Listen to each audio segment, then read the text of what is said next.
നമ്മൾക്കൊരു കഥ കേട്ടാലോ? ഒരു പാർക്കിൽ ഒരു പിതാവ് സ്വന്തം കുഞ്ഞിനെ ട്രോളിയിൽ ഉന്തിക്കൊണ്ട് നടക്കുകയായിരുന്നു. എന്നാൽ കുഞ്ഞു ഭയങ്കര കരച്ചിൽ.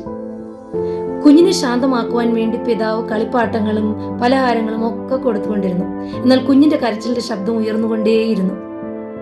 ഓരോ തവണയും കളിപ്പാട്ടവും പലഹാരങ്ങളും കൊടുക്കുമ്പോൾ പിതാവ് പറയും, രാജു നീ ഒന്ന് അടങ്ങ്, രാജു നീ ഒന്ന് അടങ്ങ്. എന്നാൽ കുഞ്ഞുണ്ടോ വീണ്ടും വീണ്ടും കരഞ്ഞുകൊണ്ടേയിരുന്നു. പിതാവ് വീണ്ടും വീണ്ടും പറഞ്ഞുകൊണ്ടിരുന്നു, രാജു നീ ഒന്ന് അടങ്ങ്, രാജു നീ ഒന്ന് അടങ്ങ്.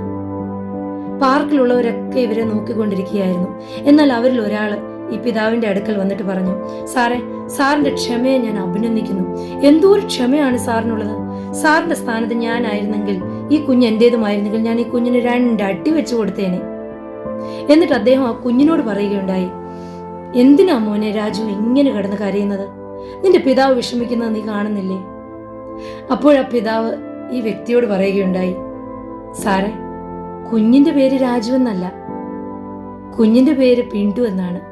രാജു എന്ന പേര് എന്റെയാണ്.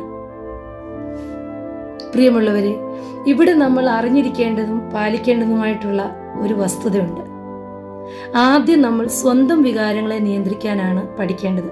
ഈ പിതാവിനെ പോലെ കരയുന്ന കുഞ്ഞിനെ അടിച്ചതുകൊണ്ടോ അതിനോട് ദേഷ്യപ്പെട്ടതുകൊണ്ടോ അവിടെ പ്രത്യേകിച്ച് ഒന്നും സംഭവിക്കാനില്ലായിരുന്നു.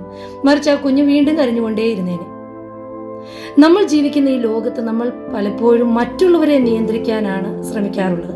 എന്നാൽ സ്വന്തം വികാരങ്ങളെ നിയന്ത്രിക്കാനോ നമ്മൾക്ക് കഴിയാറുമില്ല.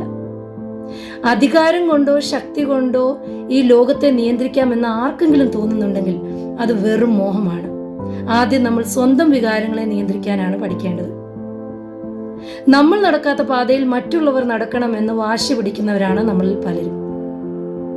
സദൃശവാക്യം 25:28 ഇപ്രകാരം പറയുന്നു, ആത്മസംയമം ഇല്ലാത്ത പുരുഷൻ മതിൽ ഇല്ലാതെ ഇടിഞ്ഞു കിടക്കുന്ന പട്ടണം പോലെയാകുന്നു.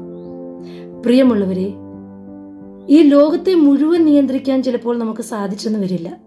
എന്നാൽ സ്വയം നിയന്ത്രിക്കാൻ ആർക്കാണ് കഴിയാത്തത്?